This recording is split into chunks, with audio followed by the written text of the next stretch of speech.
Good day, another ride, angkas ride. Dito naman tayo sa continue nating journey habang tayo ay hindi pa busy sa work. So ako ay nagsa-sideline as a angkas biker, as your service mga tropa. So we're gonna go dito lang sa East Avenue.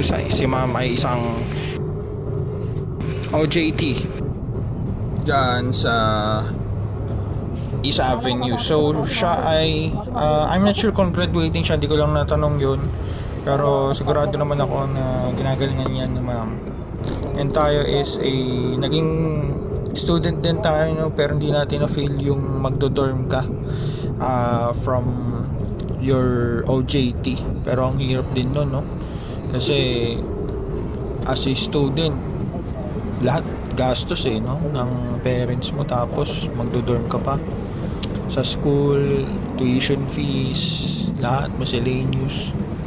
So ang galing, believe ako sa mga ganito na pro-providean sila. Si ma'am, kita kita ma'am sa ating camera. So ayun, and naririnig ko rin yung nasa loob ng SUV na to. Medyo nag-usap nila, parang naka-open lang ng bahagya ang kanilang window. Anyway, okay lang yan, kita naman kayo sa camera. So we are here now sa Agham Road. Tatawid tayo ng Biyaya Road. Pagkatapos nito is kakaliwa to East Avenue. And ayan, medyo banayad naman and medyo makulimlim lang nung time na to dahil pagbabanta ng atin ng ulan. So medyo mag-go na, ready na tayo dito and tawid na tayo, samahan nyo lang kami. Pero pag tawid dyan is we have to ready. Okay, for a moment lang mga tropa. Okay, pag tumawid kami dito is meron dyang lubak, so gumilid lang ako konti para makaiwas dun sa lubak na yun. And Biyaya Road na tayo, diretsahin na natin tong ating journey punta sa drop off na ma'am sa East Avenue.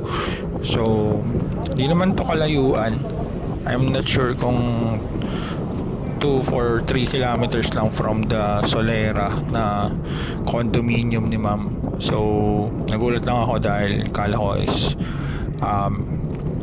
duty na siya doon as a medtech, pero OJT pala siya, from Fatima University, our alumni school. So yun nga lang, another stoplight na naman tayo dito mga brother. So tabi lang tayo dito and pahinga konti, tap ng playerings, check ko may bagong booking or may bagong chat.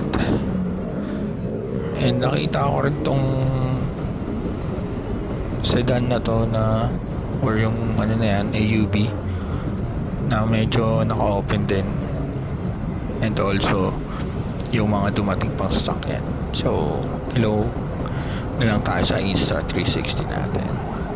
By the way guys, pag kumaliwa kayo dito is medyo mag check kayo, kasi pag kaliwa dyan is may mga traffic enforcer. So be ready na huwag kayong masyadong magmamabilis dahil nga may traffic enforcer dyan. And nagulat ako kasi ayun na, ready to go, kaliwa na po tayo.